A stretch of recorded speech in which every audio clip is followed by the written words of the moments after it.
Okay. I think we will open our meeting. This is the Nevada Commission on Off-Highway Vehicles, the Executive Secretary Subcommittee, and it's 9 a.m. on November 10th. I'm calling the meeting at 09:04 in the morning, and we do have a flag here, so we'll do Pledge of Allegiance. I pledge allegiance to the flag of the United States of America and to the republic for which it stands, one nation, under God, indivisible, with liberty and justice for all. Excellent.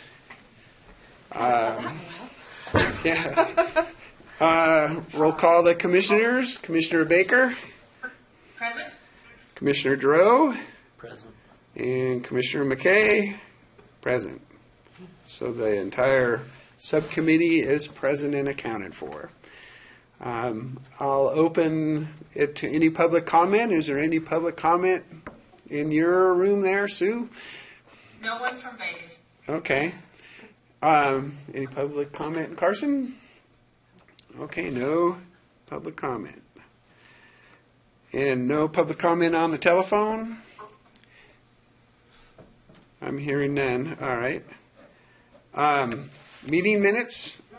We had our Executive Secretary Subcommittee meeting on October 26th. And Kim had given us our copy of the draft minutes. Are there any corrections or anything from any of the committee members? I thought they were fine. Yeah, I thought they were good too. Okay. Hearing none, I'd entertain a motion to approve the minutes of the October 26th Executive Secretary Subcommittee meeting. I would make that motion. Moved by Commissioner Baker. I'll second that motion. Great. Commissioner Drill seconds. Any further discussion? All those in favor say aye. Aye. Aye. Unanimously approved. Okay. Item number 6. Topic of the day. Our number 6 reads, interview candidates for the Executive Secretary position for discussion of possible action. The Executive Secretary Subcommittee will interview select candidates who were chosen following a review of the applications during the open meeting of the subcommittee on October 26, 2015, as follows. Jessica Grundy, Jenny Baer, and Nora Shelton. And just as a item of information, Nora Shelton withdrew from the process, being that she lives quite a distance from here, and that was a bigger issue than she had first thought. So we'll just be doing Jessica and Jenny today.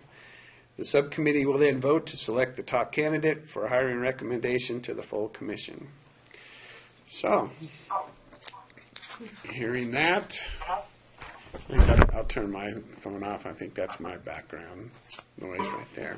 Oh, I'll dial back in. Oh, no.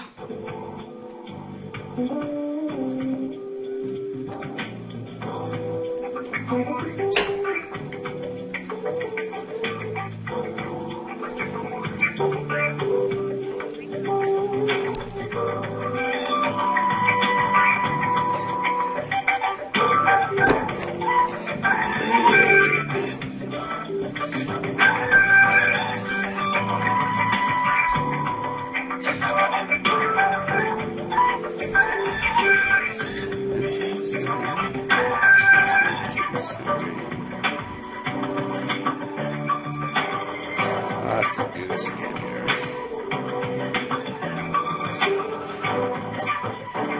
Good old technology. I just have a lot of music. Yeah, I think he's trying to log back in.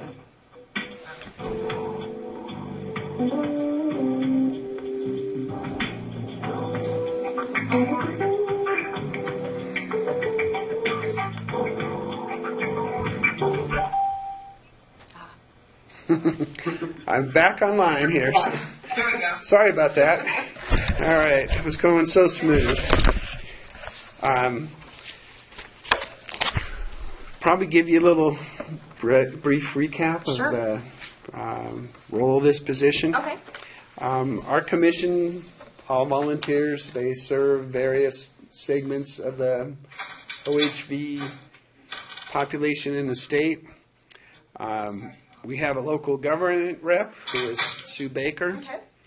We have representatives from the Cattlemen's Association, law enforcement, ATVs, motorcycles, racing, snowmobiles, sportsmen, OHV dealers, and one in environmental. So there's 11 of us. One is still unfilled from the Conservation Natural Resources, and we'll see what we can do on that. Okay. So we've historically had pretty minimal support from the state, which has changed, I'd say probably in the last year and a half. Okay. We've had significant help from the Attorney General's office with Okay. Raylene, our counsel. Okay. And Grant's office has worked with us, so we were able to formulate a proper set of regulations. And we went through the whole legislative process, and they've all been passed, and they're codified now. Okay.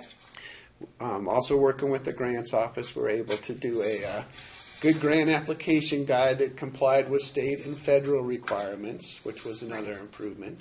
Right. And now we're just going through our first round of grant applications. So they had to turn theirs in, that was a couple of weeks ago. And the grants office has gone through those applications, found out the ones that are complete and legal. They are now in the hands of our non-voting advisors, and they have 15 days to provide comments on what, any kind of input they would have on them. Okay. And then they come back to the commission, and each commissioner is eligible to score, Okay. as long as they fill out their conflict of interest forms. Got it. And they have 30 days to score those grants. And they're done independently. There's no communication between any of the commissioners about it. So they do it on their own time at home. Okay. Then those scores will be sent to the grants office. We'll have a meeting. They'll show us the results of the scores from the commissioners.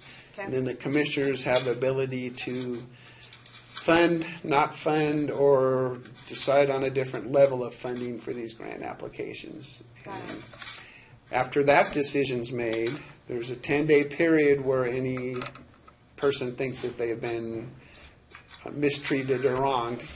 They can file a grievance. They have to do that in that 10-day period. Okay. And if we get notice of that, then when we can get together the next time, we can deal with that grievance. Okay. And then after that, we'll be getting into contracts and all Sure. that type of stuff. Okay. So typically, our older executive secretary did mainly a lot of, just board meetings, minutes, noticing the website and postings and all that stuff Okay. associated with our meetings. Okay. We're now moving into, we need some grant administration.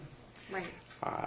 And the grants office will take us up to that day where we actually decide, and if there's any appeal, they'll go through that. But then the administration is on us. Okay. So that's kind of a basic overview of where we're at right now. So Okay. we're going to look for a person that can also do a little bit more outreach and marketing and partnership opportunities and that kind of stuff. So So do you, is there still that other secretary, or has it been vacant? Kim actually has stayed on as our secretary. Oh, okay. Yeah, and we get through this selection process, and you can sit down with her. She can show you all the records. She's got everything down on paper as far as procedures and contacts and all that stuff. Okay. And I imagine you could still call on her down the road as little things pop up. How do you do that, or who is the Right. right person to So is talk she to? going to be staying? as well, or will she No, be going away no. then, and then Once, after yeah. the new person will We're be? only Okay. allowed by statute to have an One. executive secretary. Got it. So I got when we find a replacement, then she'll back away. Okay. She got full-time employment Oh, okay. and better benefits at Sure. that point. So Yeah, okay. All right. okay. Is there anything anyone else would like to add on that little overview? I may have missed something. No, I think that's good. And maybe just to share that right now we're still not certain about the location of the position. Okay. Yeah. In fact, We're trying to find a division of the state to adopt us, and so we thought we had that. That's when we had reposted before, because first it was work at home, and then we thought Right. we were going to be underneath the grants division. Right. And now that's an opportunity that's not available to us, and so okay. we're still looking with the hope of securing a division of the state to adopt us. And in the interim, I think it's going to be, we're going to have to ask this person to be a little flexible in the interim, with the end goal knowing we will be located somewhere, hopefully, sooner than later. Okay. but I think, and we do now have an option. I guess I might be getting off agenda if I discuss that, but I had a meeting yesterday with one group that I will bring back to the commission as an option that way. So, and I think there'd be flexibility. You could do a lot of stuff at home, but you might want to go in for half day here and there and integrate a little bit there. Okay. Yeah. So I think we should get to our questions. And basically, we got like 9 general questions, Oh, okay. and then if you have some questions of us, and we'll kind Okay. of go from there. Sure. So, should we just kind of rotate those around, Sue? Sounds good. I'll start. Okay.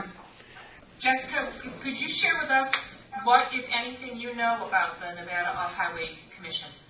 Yeah, I've been to your website for sure, and I know that you just had an application deadline. So when you were talking about that, I know that had just come up. But I know that you were formulated just really a few years ago. You're not very old, and that you're really there to serve, to promote riding safely, and also just to help better trails, public awareness.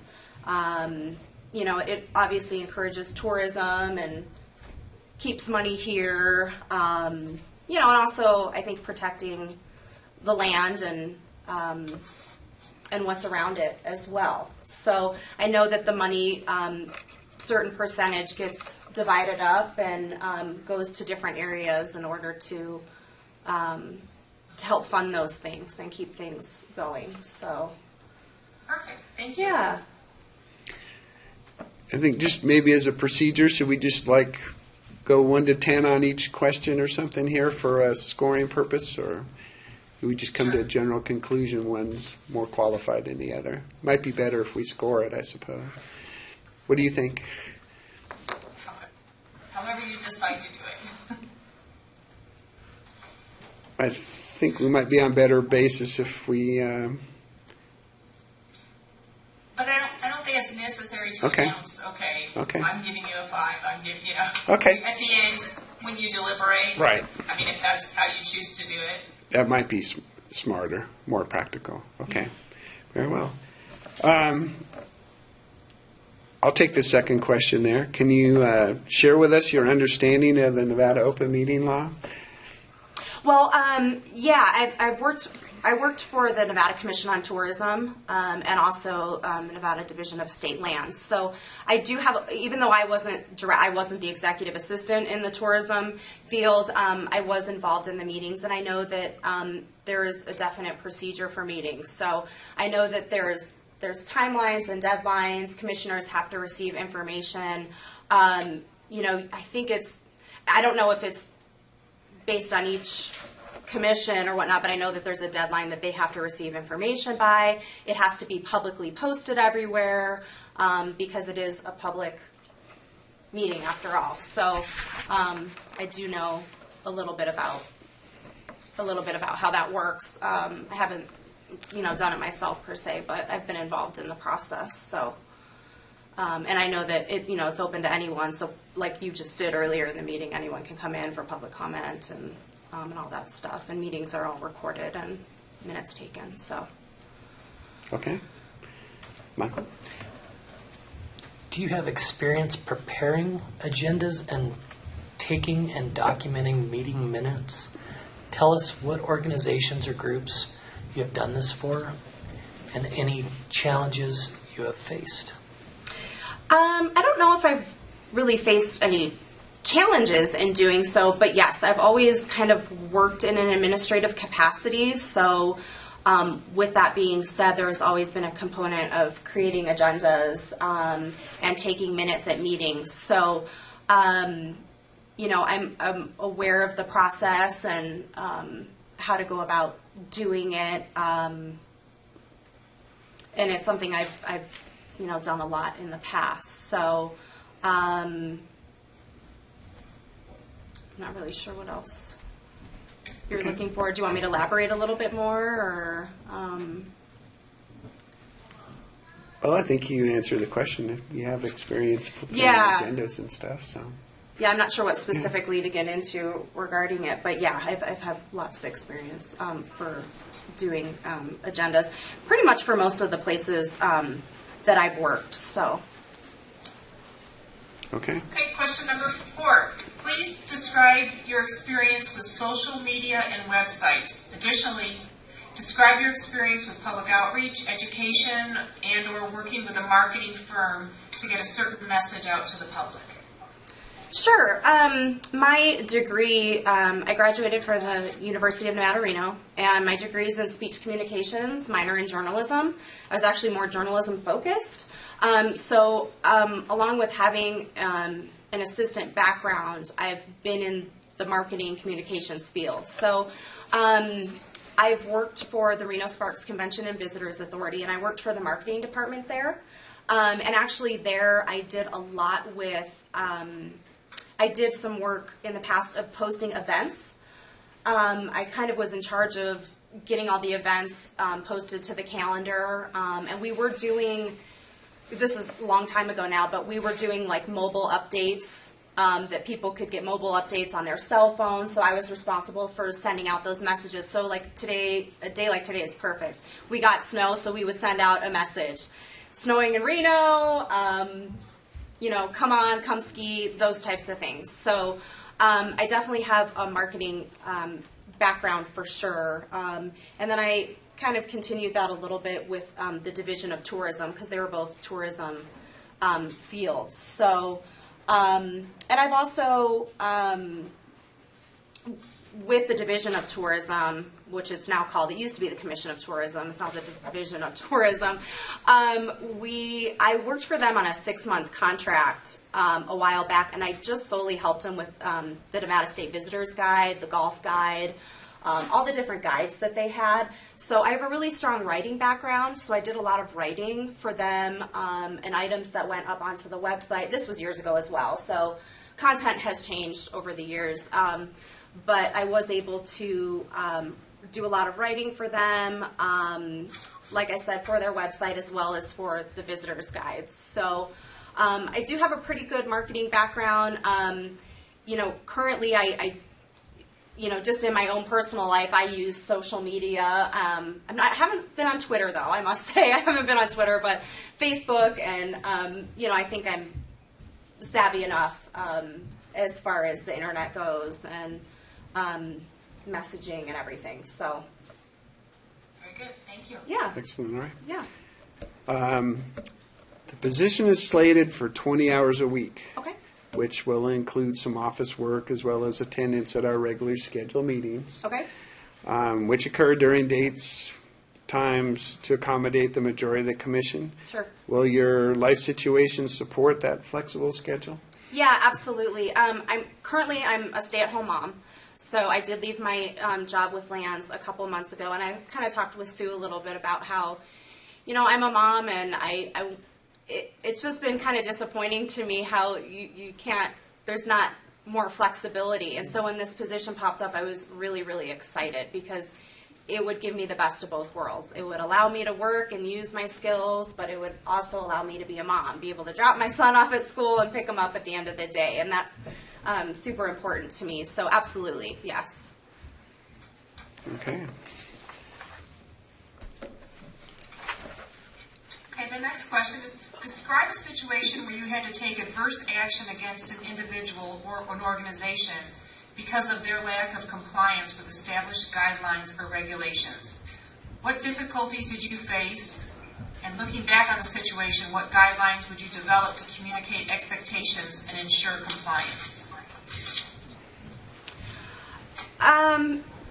Unfortunately, I haven't really had a situation where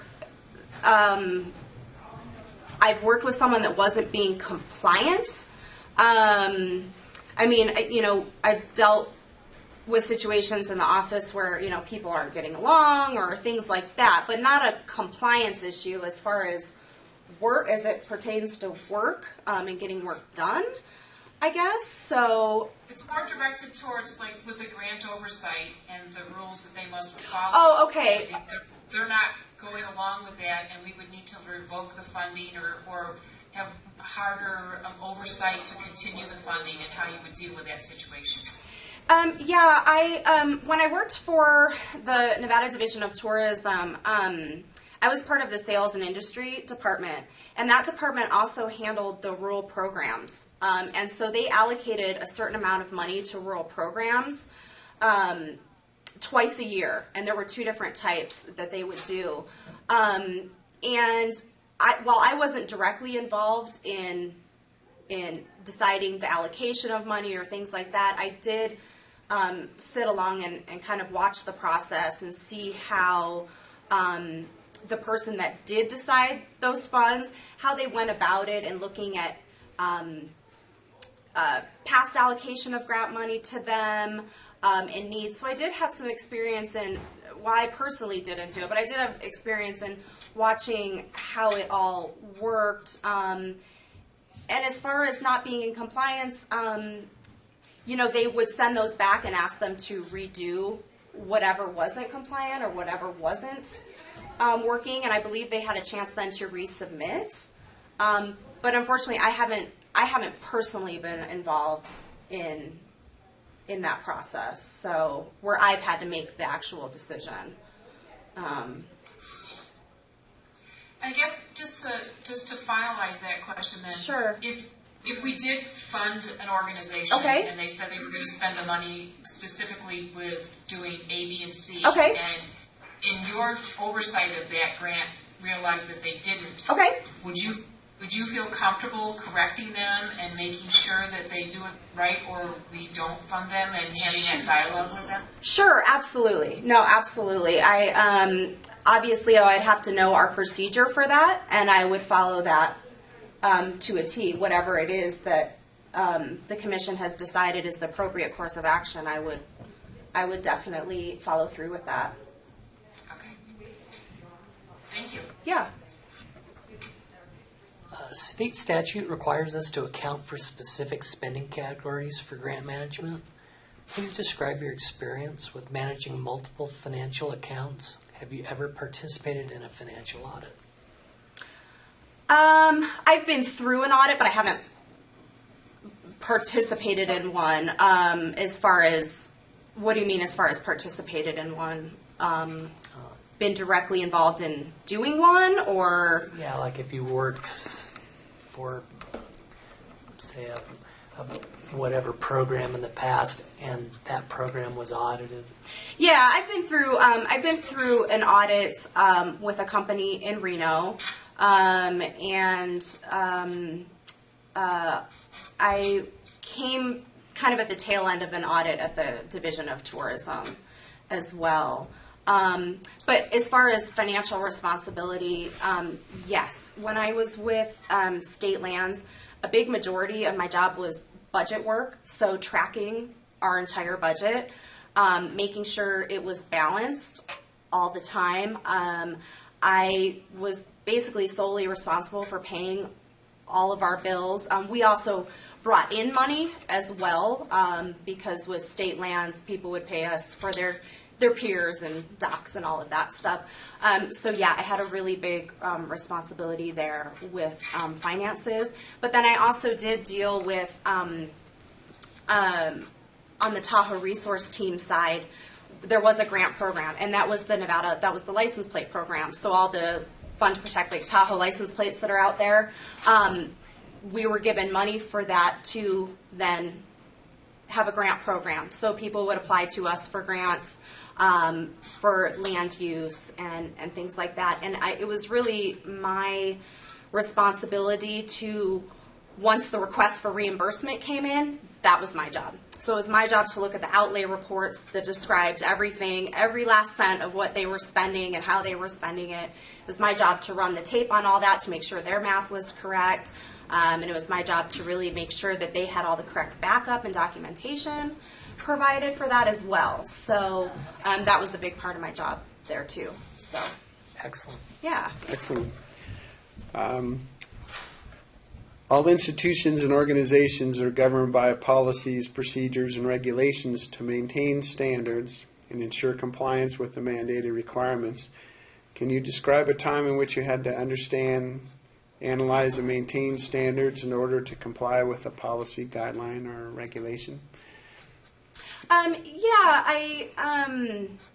So at the Division of Tourism, obviously the grant program there, and as well as the grant program at State Lands, there were specific guidelines and rules that had to be followed in the way things were processed and timelines and deadlines and things like that. So I've been a part of those processes where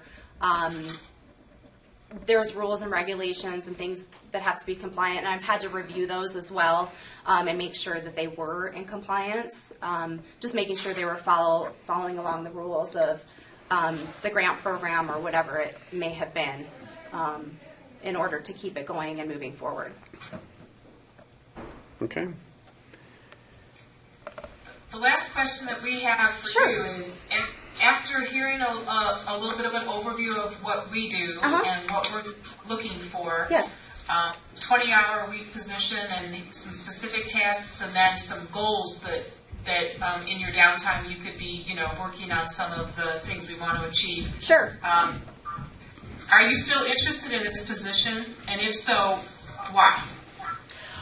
Yes, I'm interested in the position. I really feel that my background in tourism and in lands will tie in nicely with off-highway vehicles, because I've just kind of had a lay of the land in Nevada in general. So I think it just ties in nicely in knowing the area, knowing where these vehicles are going and that type of thing, but also just being involved in grant programs. And I'm actually really interested in delving a little bit deeper into that. I really was, as I mentioned earlier, responsible really for the financial side and reimbursement of those grants. And I'd like to be part of a little bit more of that from the beginning, rather than more on the tail end when I'm actually doing the reimbursement. So it'd be nice to be part of the process kind of from start to finish and really have my hands in it. And then the other reason is this is exactly what I've been looking for. I've been looking for something part-time. I didn't think something like this existed, to be honest. So I was really excited when the job posted. So I think it would work out really nicely with my lifestyle as well. Yeah. So Maybe I'll follow up on that. I'll make sure I'll ask the same question to our other candidate.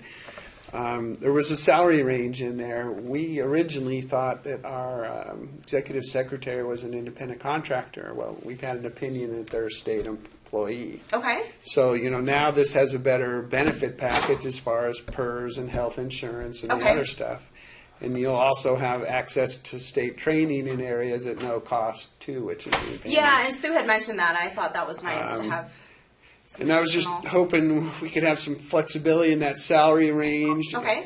And also allows you learn more and do more, and we're happy with what you do. Okay. It allows us to increase that, but we're hoping we can come to some flexibility on your hourly wage for starts, and then review you in 6 months or something, and Okay. have some ticks there. Yeah, I mean, definitely. I definitely, because it is part-time, I'd have to kind of fall into a certain range in order to make up for that not being full-time. So, because I still do have daycare, I'd have to, send my kids off and things like that. So, but yeah, I think I'm pretty flexible as far as that goes. I think it's just a matter of talking about that. And Raylene, just a process question, discussing compensation here, is this the right way to approach it, as long as we do it equally between each candidate? I'm just trying to think if we can nail down an hourly rate, we'll have to provide the benefits. What's that? No, I don't think it's necessary to discuss that right now, because Okay. you're going to have to coordinate that with Okay. somebody from state personnel and how that whole thing's going to work. So, Okay. I mean, if you generally want to talk about, we project the salary to be about this much, that's fine. But the specifics, you don't have those details. Yeah. Is the range still what it was Yeah. originally listed? And I'm thinking Yes, maybe yes. do middle of the range, and allows you some stuff to Okay. bump. Okay. But I guess we'll get a little But direct. yeah, that would be something to talk about later, and Okay. I am Okay. flexible with that because I do know the range. Yeah. So And then you want to cumulate with the finale? Actually, I have a simple question. sure. What kind of longevity are you looking at in a position like this? Is this something that, a short term? Could this be any kind of a range of time? Well, I'm hoping as time were to go on, we'd kind of figure out how things are going and if more duties are needed, or I think it kind of figure out as we go. But I'm definitely looking for something long term that is part time. Like I said previously, it's something I've really been looking for and hoping for. So yeah, I think it would be a great opportunity. So I would definitely be in it for the long haul. Absolutely. Yeah, that's what we'd like, no doubt. Yeah. I'm just very excited that there's something like And this there's out good there. potential. It will grow as we grow. Well, and it kind of sounds like that. Yeah. And because you are so new, it seems like there's limitless. And there's quite a bit of flexibility about when it gets done. Yeah, It's that's just more great important too. that it gets done. That's all. Yeah. Yeah. Any other questions? I don't think so. I guess I just I'm a little concerned with what Sue mentioned as far as not really knowing now where the position will be. So I guess I'll just be anxiously kind of await to see what you come up with. And I guess I'm kind of, when are you actually looking for the person to start? And that might fall after you find the place and all of that stuff. So seems like there's a lot of working pieces. So, but I would kind of like to hear a little feedback on that. Is it appropriate for me to try and answer a little of that, Raylene? Sure. Okay. Actually, I had a meeting with State Parks yesterday. Oh, how funny. And they have offered to do, if we need some office space and that type of stuff at a nominal fee, but it could also allow you to interface. The state parks has roads to trails, which is federal tax money that can go to motorized trails.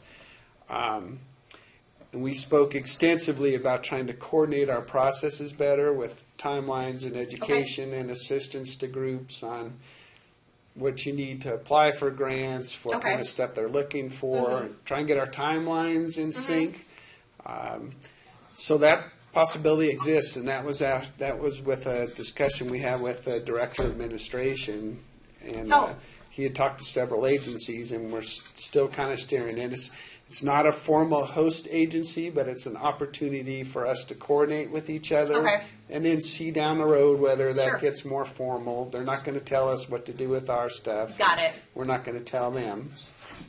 But it's an opportunity to kind of coordinate a little more. That's funny because lands and parks are on the same floor of the DCNR Yeah. building, so I probably know all those folks and I ran anyways. into And most of them yesterday. I'm sure, yeah, how funny. Okay. So I think It's an option. to also expand on that, though, is that At our next commission meeting, which Uh-huh. I think we haven't set yet, but we're hoping to get it set in December, right? Or is it still trying to work at the end of November? I'm not sure. We might try. I didn't get a huge response back, but I can query more. Hopefully we could do it for Thanksgiving, and we could tie those loose ends up on all Okay. that. So our intention then is to make our recommendation to that commission at that next meeting. Okay. And then have that person start right after that. Oh. So Okay. It'd be pretty quick. very soon. And Yeah. I think if it was whoever we select, if they're open to it, I think it would be to start immediately and then transition to the permanent location once it became available. I think that would be our wish if it supported that person's abilities. So Okay. So I don't think a real long time. I know you've been very patient, and we appreciate that. Okay. And we're very excited about your interest in this too. Is the executive assistant that's in the position now that will be leaving, is she up here in Carson? Yeah, Oh, she's she in is. Carson, and she's worked Okay. out of her home Oh, okay. the entire time. Oh, really? Okay. Yes. Okay. Yeah. So she would be someone to immediately be able to connect with and get going with and Yeah. and all of that. She's kind of relayed probably half a day, and she has everything documented, written down, and I'm sure Okay. you could call her when things pop up from time to time Sure. too. Okay. So you get that training, and also the grants office from the state. Mm-hmm.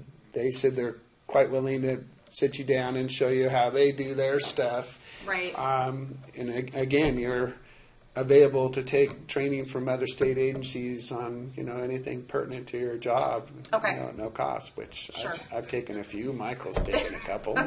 They're always interesting. So Okay. yeah, Okay. So it sounds like probably end of November, beginning of December I would think that Type would of do. I think situation. that would- Okay. Yes. Okay. Anything else? My only other question, if you don't mind, is so the 20 hours per week, how are those to be allocated? I mean, it kind of sounds like it's pretty flexible. Are you requiring that person to? Do you have requirements? Do you have to work 4 hours a day, or do you as long as you work the 20 hours? What is your expectation? My understanding is as long as you average your 20 hours a week, you're in good shape. Okay. Yeah, I think there's quite a bit of flexibility when you do it. Okay. let me Yes, go clarify ahead. that. I think Okay. when it was going to be under the grants division, they were totally flexible with when you did it, but whatever you set, they wanted it to sort of remain that way so they knew when you were going to be in Oh, your office. Sure. Sure. And so, depending on who agrees to house us, they may have, Got it. that similar parameters so that they just never knew when you were going to show up. I think they'd want something, but I think there's definitely still the flexibility, but Okay. you can appreciate just from their end wanting Just to know. knowing. Yeah. Yeah, maybe you could set like I'll go Knowing in when on I'm gonna be in Tuesday and not- afternoons, right. once a week or something for a half a day or something. But, Yeah. Well, and that's something you There's- could probably work out with them as Yeah, and as far things go. if it's part-time every day or if it's a couple of full days, that's would be totally fine with us. Okay. Only knowing that the days that we actually had our meetings, you have to Sure. adjust. Okay. Yeah. Yeah, absolutely. Okay. Typically, they begin at 9 a.m. Okay. Typically, those meetings begin at 9 a.m. Okay. And go till noon Okay. or so. All right. and hopefully we'll be meeting less next year when we get a couple things together. So than we did this year when we had lots more issues to deal with. So. Got it. And are the commission meetings quarterly, or how are they usually? Well, we've been going. Almost every month. Yeah, Oh, it's monthly, been okay. monthly, but Like you said, I it's- think we have an opportunity maybe to stretch that out to every couple of months. Got it. Okay. Yeah. All right. That's fair. Yeah. All right. Very good. Very good. Well, thank you. Thank you very much. Thank We'll you very be in much. It was touch. very nice to meet you, Sue. Nice to meet you. All right. Thank you. You're welcome. And if I can ask, so when do you? So you'll plan to let your selection know kind of after that second meeting, then, or would it be before the meeting? I think right after our next Right after commission your next, meeting, okay. you'll know that day. Okay. Yeah, and we'll let you know when we set a date, so you kind Okay. of got an idea there Okay. too. So, That'd be great. All right. Well, thank you for your time. I really appreciate it. thank you. Thank you.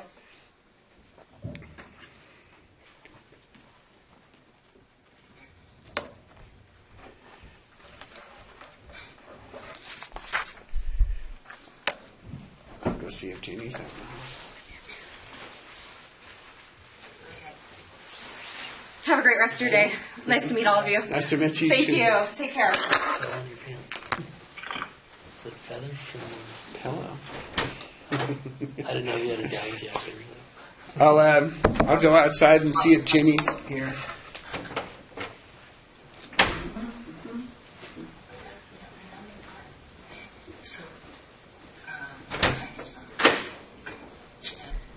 Hi, Jenny. How are you?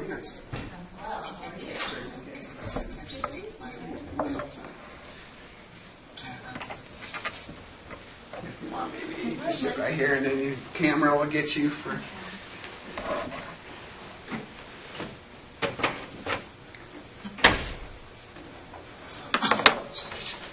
You're happy there's snow. Oh yeah. You're snowmobiling. I do too.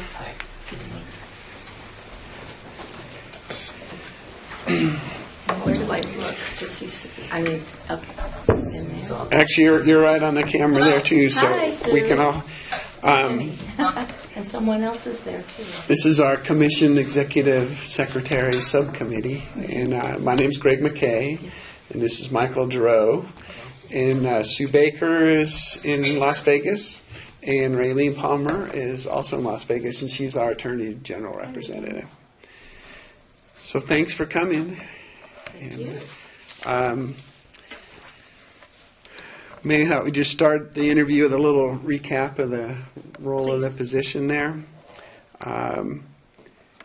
Historically, up to this date, our executive secretary has been primarily responsible for doing our commission meetings, the postings,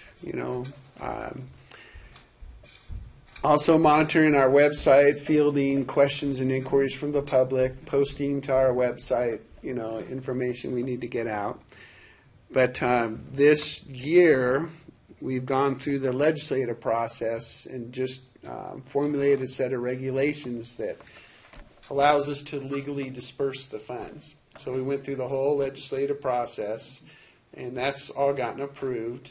And the Nevada Office of Grants has assisted us, and we have a grant application now that is meets state and federal requirements. And we've announced the first round of grants out there. Okay. And the grants office is assisting us in the review of the applications for completeness and legality, that type of stuff. They've done that. They have now been sent to we have 9 non-voting advisors, and they have 15 days to give us their input. They're not going to score it, they're just going to review it and maybe give us some good advice or comments. Then they'll go to the commissioners. Each commissioner will be able to score their applications independently, no interaction between them. Then those scores will be turned back into the grants office. They'll compile it and rank those according to scores. And then we'll have a public meeting where we can discuss to fund, not fund, or alter the level of funding. And after that, the applicants have the ability to grieve our procedure. They have 10 days after we post that decision, and if they do that at our next regularly scheduled meeting, we'll have to deal with a grievance. We'll see if we get one or not. But now we've added a component of grant administration in there, because from that point forward, then we'll have to do some contracts with the individuals, and then we're going to have to monitor how they go through the process and their expenses and their performance. And so we're kind of entering a new phase. It's an expanded role over what we've had historically. And the commission itself is a wide range of interests that the statute laid out. You know, we have local government rep, it's Sue, and an OHV dealer rep, which is Michael. Myself, I'm snowmobile rep, but we have the Cattlemen Association's got a rep. The law enforcement guys have a rep. There's all sorts of ATV, motorcycle, racing, environmental type stuff are all represented in this. So it's we're hoping too with this grant program that we're going to have some opportunities to increase our off-highway vehicle registration rate, have a better education and outreach for the public there as far as what we do, more marketing and collaboration with other OHV interest groups. So I think it'll be a more interesting position. Wow. So we just have 10 quick questions we'll go through with you and All right. go from there. Sounds good. So the first one is, please share with us what you know about the Nevada Off-Highway Vehicle Commission. Okay. Well, I've read the statute, and I know it has 11 members appointed by the governor, like you say, from the different groups laid out in the law. They have three-year terms, and there are term limits. If the governor, if they can't find somebody to replace someone after the 2-year term, they could go into a third term, I believe. You are there to promote off-highway vehicle use and education, and to, like you say, administer this grant and keep it so that there's conservation of those off-highway roads and trails. Try to improve the trails, keep them for future, for posterity, and improve them as needed. So those are some of the things I know about it. And I know it's a very, the commission is there, and there's more in the law about who can rent and who can lease and what you have to do to register and so on. So it's all very detailed. I was very impressed with the level of detail, which of course most of our NRSs are and NACs, but I was very happy about it. And as I mentioned in my cover letter, hopefully you all have seen that, that I sent to Sue originally. I was on the Senate, or I was staffing the Senate Transportation Committee 2 years ago with the legislature. And I know you, Mr. Giroux, spoke there and read over those minutes again about, what happened at that time. And I was involved with some of those minutes, preparing those minutes a few years ago. Great. I have a question. Share with us your understanding of the Nevada open meeting law. Okay. Well, I studied it, and I actually have the little checklist, the compliance checklist from the Attorney General's office. But these open meeting laws are common in many states, and they're basically, as I understand it, to allow the public to see what state organizations are doing, because it affects them. It affects the fees they pay and how those are spent, and it affects things that they care about, such as the off-road vehicle use. And it's meant to be, as I say, transparent, so that they know our state officials, whether elected or appointed, aren't doing any shenanigans behind the scenes, that they're really there as it's laid out to do what is in benefit of the people of Nevada. So that's a real short summary. There's lots of details, and I know it's, if somebody is hearing impaired, it talks about how that can be handled, and how many days before the meeting you have to post and so on. So very detailed, and I think this checklist is really awesome. I'm glad I found it. Thank you. Next question is, do you have any experience preparing agendas and taking and documenting meeting minutes? Tell us what organization or group you've done this for and any challenges that you had faced doing it. All right. I've worked as a secretary of several different organizations, employed jobs as well as volunteer. That's one of the things I usually go for when I'm on a board or a group. I'll take the minutes. I'll write that down.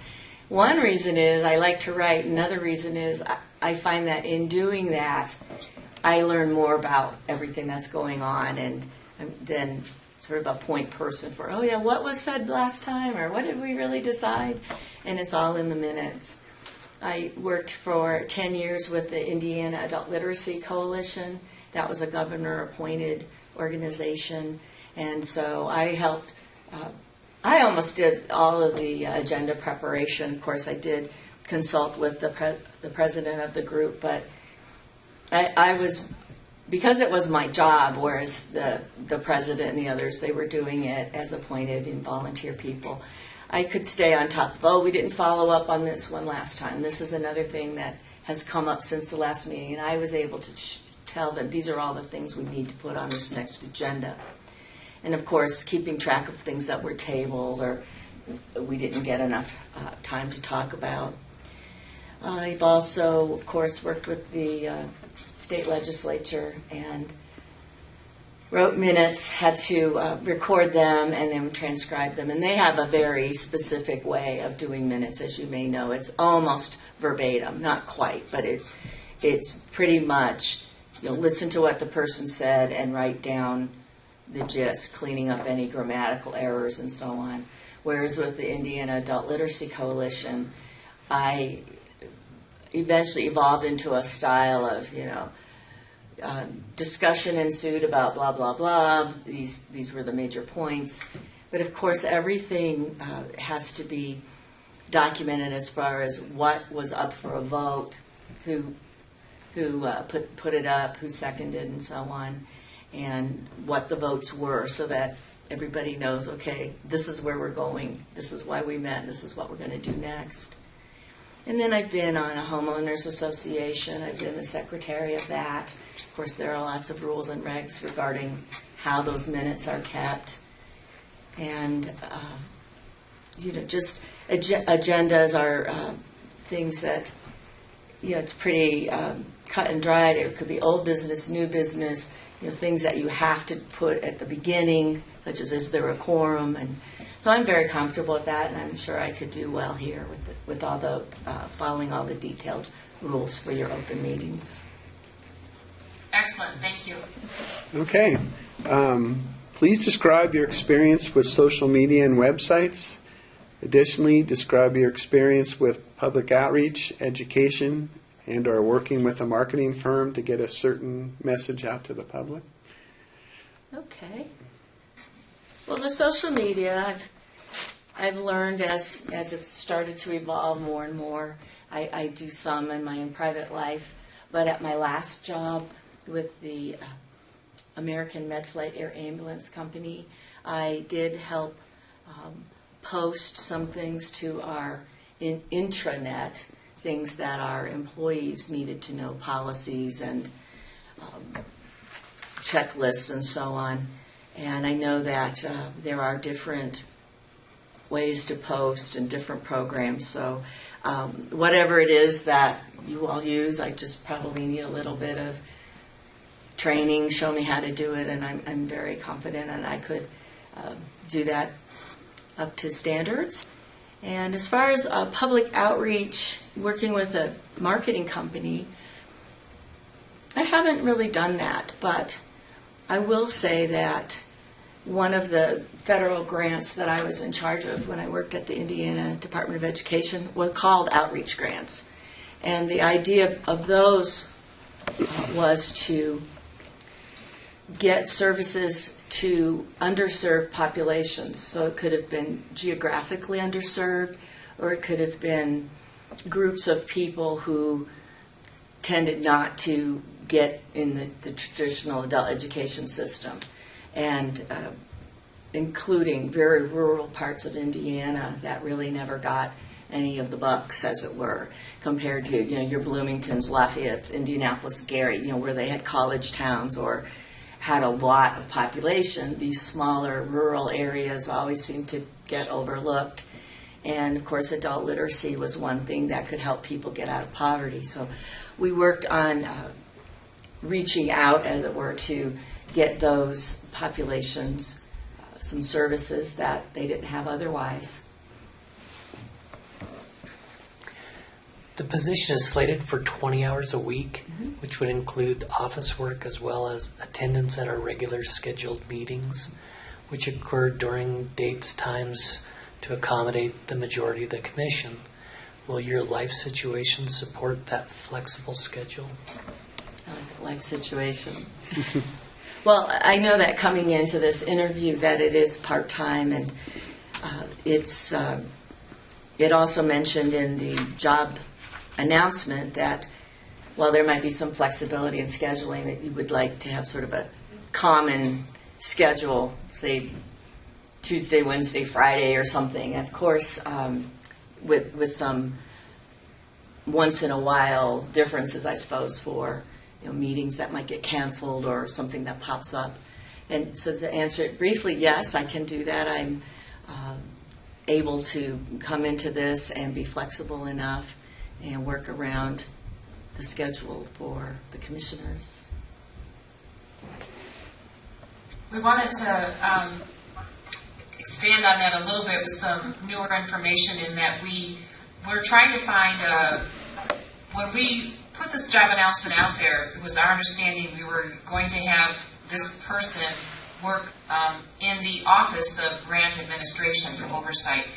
Since the posting, that opportunity is no longer available to us. So we are looking for another division of the state to adopt us, and we've got one potential that we need to discuss at our next commission meeting.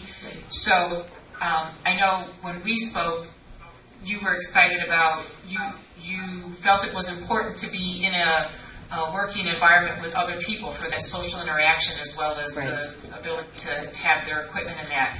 And so what we know today is that we want to start this position as soon as possible, and we're hopeful that we shortly thereafter have the permanent position. We don't want to not have somebody adopt us, and so we're going to work hard and strong on that.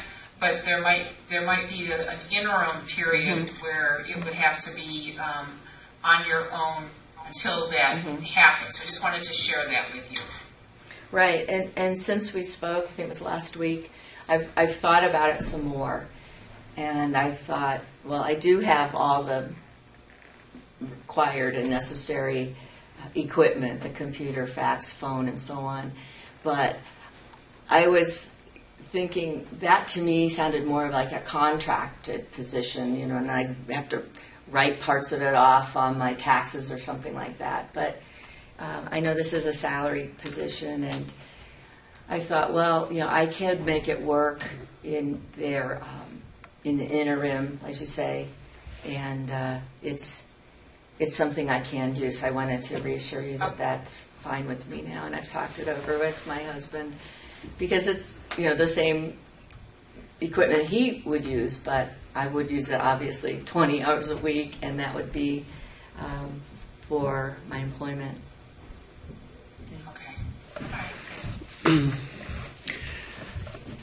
Okay. Can you describe a situation where you had to take adverse action against an individual or organization because of lack of compliance Yes. with established guidelines or regulations? Yes. What difficulties did you face? And looking back on the situation, what guidelines would you develop to communicate expectations and ensure compliance? This is one of the things I love to do. I love all these grants and compliance things. I guess it's just the way I think, and I, as you know, I will say I have a social work background, but it's not the counseling type of social work, which a lot of people think. It's more into that program development, program evaluation, federal, state, local funding, and so on. The one that comes to mind first, because there was more than one, you know, when you are granting money to people who've had it before, even though you tell them over and over, this is competitive, just because you're funded for the first 2 years, the next cycle is all over again competitive. And if you do well in those first 2 years, you'll have a good track record. If you write your proposal well, you know, you'll have the same kind of footing as everyone else. But there was one program that we had there in the Department of Education and Division of Adult Education that really did not do well in its first 2 years. And it was a contracted grantee as opposed to a grant. It was a nonprofit organization, not a school corporation. And they did not meet their grant requirements. Their own objectives and their own target population changed during the time they were funded. When I went out to do the program evaluation, I saw that loud and clear. And also one thing is they were funded to get a computer, and it was supposed to be used for the students, for educational purposes. When I went, it was in the office, in the teacher's lounge for all the teachers to use. And so we had to rectify that. So then these things were, you know, we tried to work on them. They had an action plan, but they came back to apply again. And not only did they not have a very good track record with us, but their grant application had parts missing.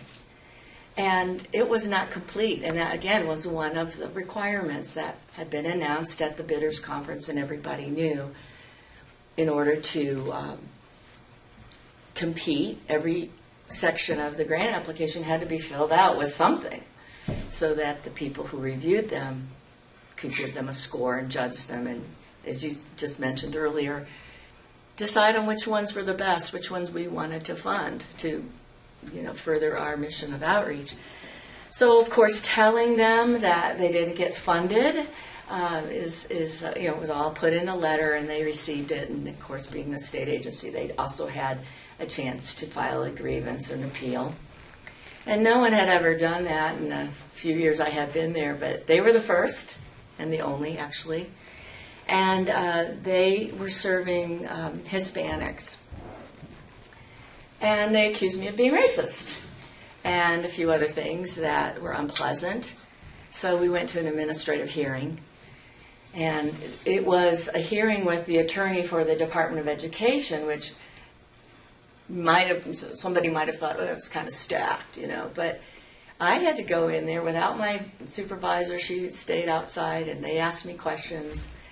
The attorney asked me questions about, you know, what the rules were, why was this denied, so on and so forth. And then the organization got to ask me questions. And the man was studying in law school, and he had his legal pad with lots of questions. And so I went through that grilling. But it all came down to your proposal wasn't complete, and you didn't have a good track record, and it didn't get a score as high as others. We could only fund, I think it was 10 or something, and they just didn't make the grade. And the attorney did find in the state's favor. So that was just an extra layer of all the things that we wanted to get done. We had to do that by law. It went smoothly, but there were times when I was like, why is this happening? But I learned a lot through that. I think what we could have, I don't know, maybe we could have done better is just known that they were struggling a little bit, and maybe I could have talked to them a little bit. But even that, I don't know. It seemed to me that I had to treat everybody equally, whether they'd ever been funded by us or not. And I think maybe there wasn't anything I could do to change it. I think there was just a stubborn person on their board who really wanted to make the point that we're going to file an appeal, and we will be heard. Excellent. Thank you. State statute requires us to account for specific spending categories for grant management. please describe your experience with managing multiple financial accounts? Have you ever participated in a financial audit? When I was the federal grants and contract specialist there in Indiana, I did have to look at every one of our grantees' quarterly fiscal statements and their annual fiscal statements. They came to me first before they went to our financial person to cut them a check. I had to look at every single line item, every single cell to see if they were overspending, and they could overspend in one little cell up to 10% without seeking approval in advance. But a number of them didn't get the approval in advance. So then I was like, hey, you have to redo this, or we have to make sure you don't do this again. These are the rules set out. Everybody knows them. And you have to, again, follow them because everybody got your grant money and your contract money from a competitive process. There were other organizations out there that wanted to do what you're doing, that wanted that money too. And they also said they could do it according to all the rules. So I had to be very detailed with them. I had to work with not only the adult education program staff, the teachers and the teachers' aides and so on, but the fiscal people. And that was good because they started to see that, it wasn't just, oh, how many students came today, how much did their reading improve. It was, the grant is the whole package. It's the fiscal as well as the objectives of the teaching that was going on. And at one time I had 18 grants and contracts, and then I got a second grant program on top of that. It was English literacy and civics. So that added another 18. At one point there was about 30 going on at one time. Now for the contractors, they had to spend the money up front and then submit their statement of their expenses and get reimbursed. And I had to look at that very carefully to make sure they weren't overspending in any categories or buying things that weren't even in their grant budget, which some of them tried to do. But so we just kept going over and over. These are the rules. This is what it's supposed to be. And when you do these other things, you're not going to get paid for it. I hope that answered your question. Oh, it did? Yeah.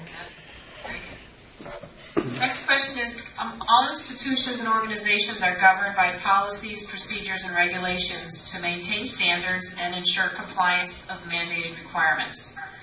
Describe a time in which you had to understand, analyze, and maintain standards in order to comply with a policy, guideline, or regulation. Okay. Well, I've done that many times, and one of the things I think I bring as a strength is I can do that in lots of different arenas, such as the mental health field, senior services, air ambulance, and now off-highway vehicles. Many of the standards are overall overarching, that things need to be in on time, they need to be accurate, they need to, follow the rules. But as you get into each specified part of programming, then there's certain things that are very unique. So I would like to give you the example of with American Med Flight Air Ambulance, and I worked there for a little over a year and a half. I was hired to come in and put together whatever policies already existed, and they were in various formats from emails to memos to, still in people's heads, and develop additional policies that would coincide with an accrediting body's manual. And then once we had all these policies in place, we were going to train everybody, and then we applied for accreditation to that organization. And I was new. I was not a pilot. I did not know a lot about the FAA rules and regs for general aviation. I was not a flight nurse or a flight paramedic, although I had a certified nursing assistant background that did help with some of the areas in the medical side. I just devoured everything I could read. I talked to all the subject matter experts there on staff and asked a lot of questions, such as, okay, this is the standard. This is what we're doing now. Could we do X, Y, Z to better meet the standard? And so we brought in some fresh eyes there, I believe. And I didn't write all the policies in a vacuum. I did work with them. They proofread everything. There were sections that I needed to do all by myself, though, because I didn't have time. And then it was always, you're the expert in aviation, read this, or you're the expert in medicine, read this. And everybody in the organization contributed, but I was the person leading it, or the spearheading it.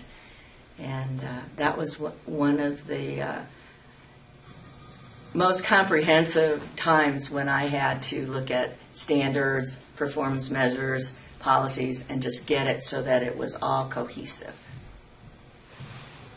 Okay, thank you. Excellent. After hearing of the role we are asking the executive secretary to serve, are you still interested in this position, and why? I am still interested in the position. Thank you. I like to use my skills, talents, gifts, and knowledge to help people in my community and my state. I've done that elsewhere, and I like working for a cause. And I know that this is a cause because left unchecked, these trails and the countryside out there could really go downhill. It could be abused. We really need to keep good standards and keep it fun for people and yet protected. So there's that balance of use but not abuse. And I think that this state saw the light to say, let's get this codified so that we do have some overarching guidance, as it were, monitoring. And with the funding, the registration fees, I think it's a really logical way of going about doing it. So I would like to help you all do that, to help you meet your goals and objectives as the staff person that would work with each and every one of the people on the commission currently as well as into the future.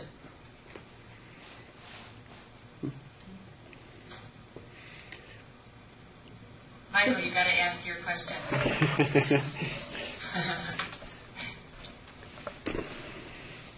Was there another? Last one. Okay. Yeah.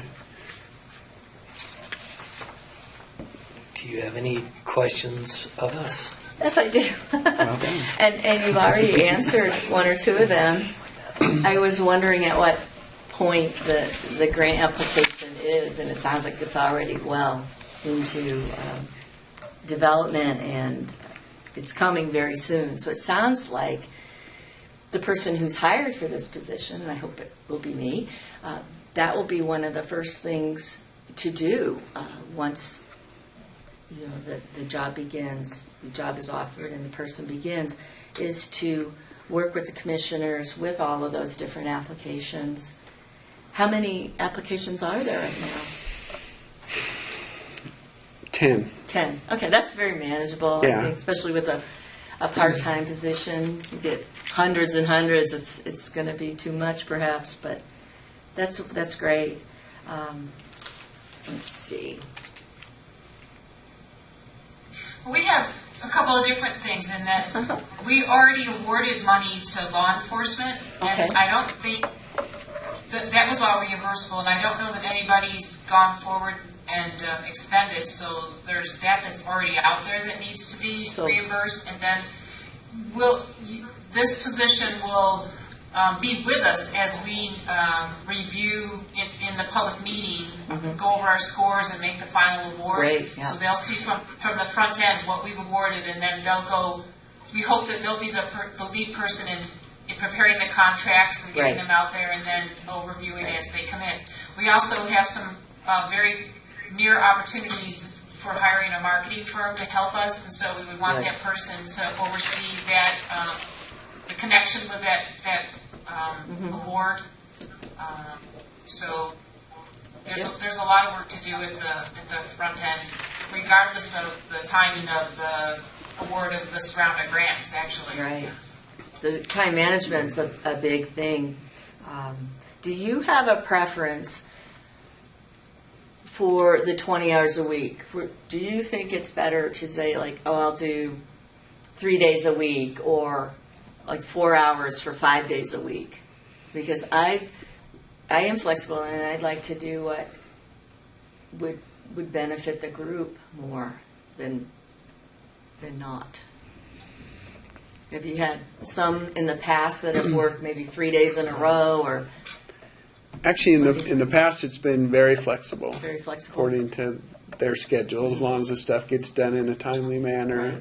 But we have had some discussion of perhaps getting some office space with a state agency, and maybe that they can count on, a person being there like Tuesdays or Tuesday, Right. Thursday afternoons. So I think that's good. people, you can interact with them on different stuff, and you'll definitely be available at that place and time. So.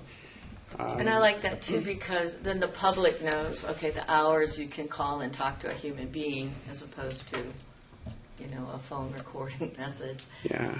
And I think the big thing is too that the past position has been just hourly, with their only task really updating our website and preparing the agenda and doing the meeting minutes. We're significantly expanding that role now, so it'll be a brand new opportunity. So you sort of, I think the big thing is whatever works for you and works for us in dealing with the different people we want you to deal with, Right. and then just however that looks, again, being somewhat consistent so that whatever department we end up posting is aware of when you would be there. That's important. Well, this job announcement is very detailed and worded. It does, I think, clearly show the different types of work that will need to be done. Some of it's, sitting there, reading a lot of things. Some of it's out and about getting to meet people. And, of course, knowing that the meetings, mainly, I guess they're up here in the northern part of the state, but sometime might go elsewhere. Well, we video conference with Las Vegas and sometimes with Elko too, because we have commissioners out there. Right. That's important. I guess we have to get a little direction from the state. There was a salary range there. Originally, our secretaries, we considered them independent contractors, but we had an opinion that they're state employees. So, we'll offer the PERS and health insurance and all those other benefits, which increase our cost to employ too. So we're just hoping you have some flexibility in that range, and we can do like a 6-month review or something, and that makes sense. address it again. That makes And a that lot of sense. being a state employee, you'd also have access to all the training the state offers. That's great. And I think, like you could probably benefit from spend a little time with the grants office and the others, showing how they do things Right. and their standards. So, And that was one of my questions too, and because I noticed that was in here, but I wasn't sure if it was contingent on being connected with the Office of Grant Procurement Coordination Management. But no, that sounds like regardless any of- state employee is eligible for what that's training good. they I think need. that would be very helpful, especially learning the details of how Nevada does their contracting. Yeah. I had to learn it in Indiana, but that was a long time ago. Plus, every state does it a little differently, I guess. And we're still toying with the dates of our next meeting, but Okay. I think within 30 days we'll have that.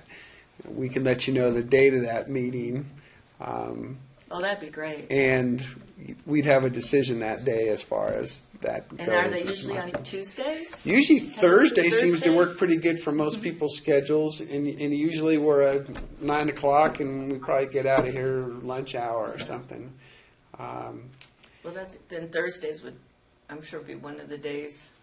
Yeah, that it could would be work one of if I those were like the committable executive type thing. Right, that's a good day to work. I also had a question about the documents, the historical documents, past minutes, the grant applications, all those things. I'm sure some of them are in paper files and some maybe on thumb drives or whatever, but I feel very strongly that if I'm going to have some of that at my home, there should be backup somewhere else, in case my house burnt down or something. Absolutely. But I hope Yeah. you've already got those. Yeah, our Precautions. president executive secretary, who's agreed to stay on until we find a replacement. Okay.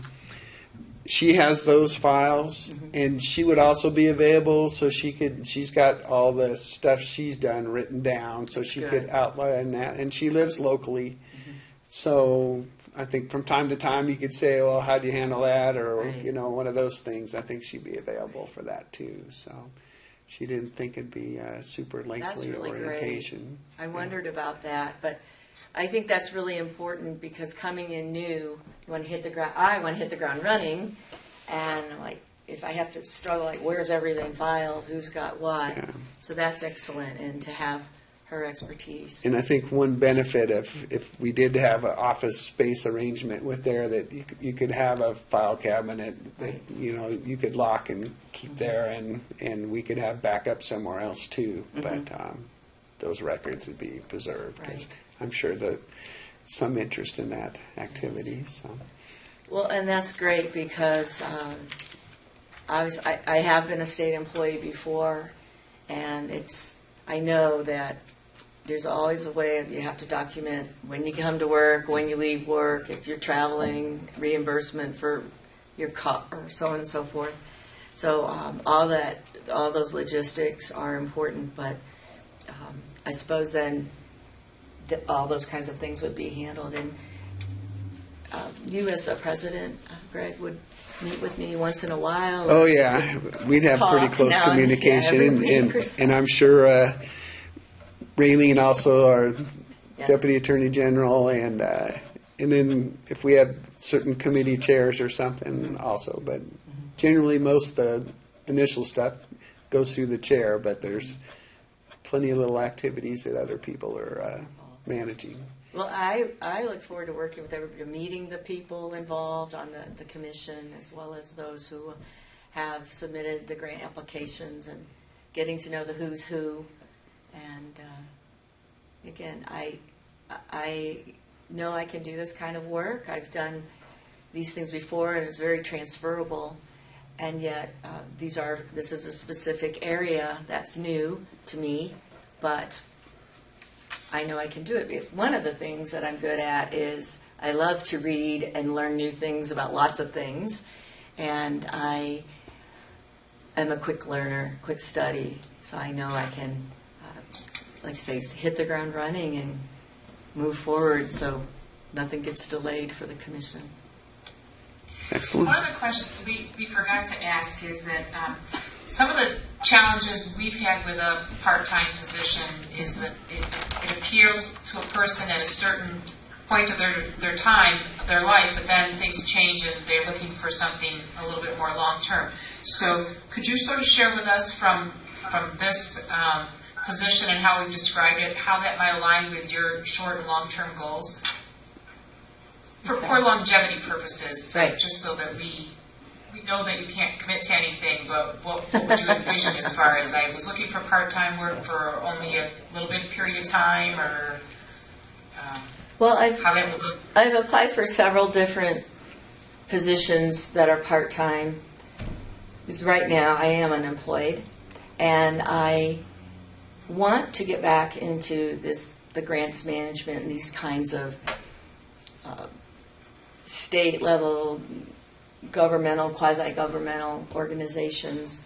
I'm good at that, and I enjoy that, and I like working for the causes. So I think that I can do this very well, and it does pay well, and then the rest of my, 40 hours a week, the other 20 hours a week, I would look for something to weave together with it. And I think that starting something and then leaving, it doesn't help the organization. So I would like to try to make it work, and I hope I can. So I hope that answered your question. It did. Thank you. So you're going to make your decision by next month, is it? Or- Well, yeah, we're trying to schedule our next meeting. Okay. I anticipate it will be within a month. Okay. It may be shorter than that, and we can let you know when we have a date for that. So, and I imagine at that meeting we'll get a decision and a confirmation, and then you can Oh, yeah, start. so I could know one way or another. after that Absolutely, meeting. absolutely. That's the least we could do for you. That's great. Just knowing that helps because you don't sit by the phone or the email every day. But no, I'm glad this came up. I think that it was very interesting when I found the position. It's like, oh, I know something about that from when I worked at the state legislature. So it was kind of a little walk down memory lane and said, oh, this is the kind of work I can do this. So it sounds like it's a really interesting group of people. They've got common goals. They work for something together, and that's nice. I like that kind of atmosphere as well. It's unique, I'll say that. And I've worked with NACO a little bit in the past, Sue, just with the Census Bureau work for the 2010 census. And that's how I got out to a lot of the rural counties, Esmeralda County and Mineral and some of the others. And that was a fun job. And that was a time-limited job, but that was I knew that going in, and it was awesome to learn more about my state. Because we moved here 9 years ago, we chose to live in Nevada. We chose to live in northern Nevada, and we haven't looked back. It's been a wonderful decision, and we love living here. Excellent. Well, thank you very much. Thank you, Billy. Well, stay in touch. Sue and Amy. Nice meeting you. Go out on a snowmobile soon.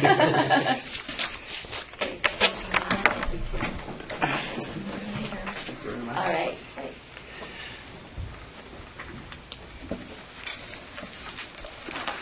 Stay warm, everybody. Well, Sue, you probably don't have to stay warm, but it's a little chilly up here. Okay, bye-bye now.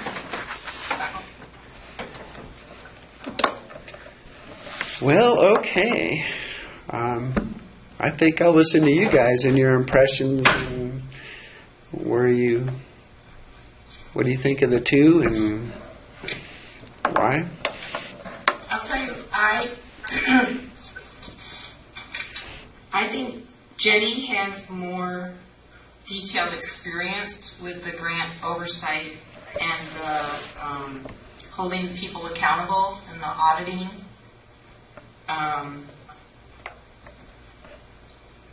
A concern I would have is that she's looking for a second position, and I think ours is going to grow, and if that other position takes off, I think we would get abandoned. And I don't know that, but that's just in the back of my mind the concern. I think Jessica clearly has all the skill sets that we need and the enthusiasm, and maybe has the lifestyle that would better accommodate us. But I don't know that, so I think the thing about your commitment and the longevity, anybody can answer, and anybody's lifestyle can change, and it changes their world, and they didn't even anticipate it. So I think it's a factor, but I don't know that it's the ultimate swaying factor for me. So I think that I wish I was in your guys' seat, because the video is a little different than the right up front. So that's my 2 cents, and then I'm anxious to hear your guys'. Well, I think you hit that really square between the uprights. I got that same impression. I think where I really lean toward Jessica is I think she would be a much more seamless fit. I think, it looks like where she's possibly going to work in is a place that she's been. I got the impression from her that she went to be the mom at home, and I don't think that fulfilled what maybe for the first few months, but I think there was a void, and she's looking for something. And the part I really liked about her is I could see this sticking with her, not only is it something that she really wants, but I think she would make it work because I think it would work around her situation by far better. And where I think you really saw it was the same thing with her looking for a secondary job. I mean, being an employer, and I've employed people for the last 40 years of my life, part-time people, if they're good, they don't stay part-time. And if you don't have that full-time position, you lose them. And I have to put a lot of credence toward not having to go through this again, trying to get that right peg that's going to kind of work both ways. I almost got the feeling that with Jessica too, as we progress, maybe a couple years down the road, and it expands. I think, as her kids age, she has the possibility to expand with us. So there was just so many things that I really, leaned toward her. I agree. I think Jenny, probably has the more hardened side of, especially the grants and overseeing. But I don't know if that outweighs the other positives. The other thing I really like about Jessica is with her time with tourism and promotion, which us being so, in an infant stage of our development, I think that bodes even more credence to put more into the actual, growing of, and I see that experience just going, forward with us. I seem like almost everything I lean heavily toward Jessica. I think she's just a better fit all around. That's my 2 cents. Yeah, well, Jenny interviewed better than I expected.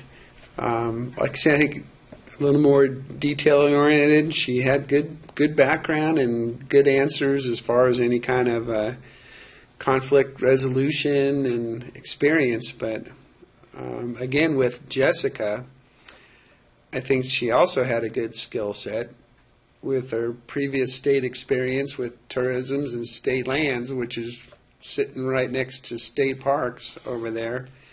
And I think her lifestyle right now, that the part-time would work good with, she could balance her duties as a mom, and this would give her a little more intellectual stimulation and a little bit of income, which wouldn't hurt either. I think she might be a better long-term fit, and I do put some serious credence, and I think she would stick with us,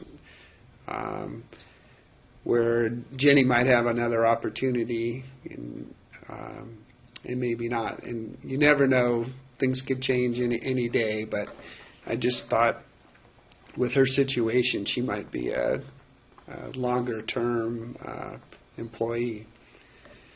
So. I too agree that, like when you were talking about the potential for the parks and her knowing those people, I mean, it's going to be huge. And we're going to need somebody that can walk those halls and meet different people, because we need them to understand state. There's all those things we don't even know.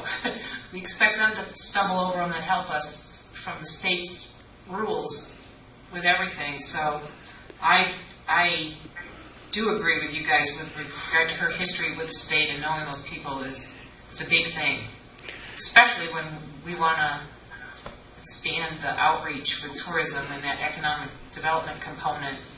She would have the inroads to help us with that we haven't been able to break the barrier ourselves. I feel the same way, almost to the point of she probably still has current contacts at, both sides of it. So she just seemed to be a better plug and play, and I think we would, instead of a learning curve, I think we would be, way farther along with her and her contacts.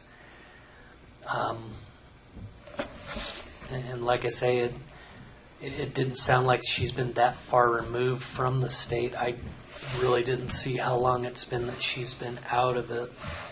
It's just this year. Okay, Just, yeah, that's okay. And then that was the feeling I got. In other words, September. So okay, not long ago. yeah. So, I got the feeling that she kind of missed having, some of that work. And I agree with Greg. As far as I think she would balance it better, and I think she would work extremely hard to be able to keep it, because I could see where this just works for her, and that in turn really works for us. I think it just I didn't see anything that I didn't like. So we're all in agreement? Yeah, you know what, I always like to call a couple people, and she gave some references, so I'd say we are all in agreement pending no negative comments from me calling a couple of the references. Well, that sounds great.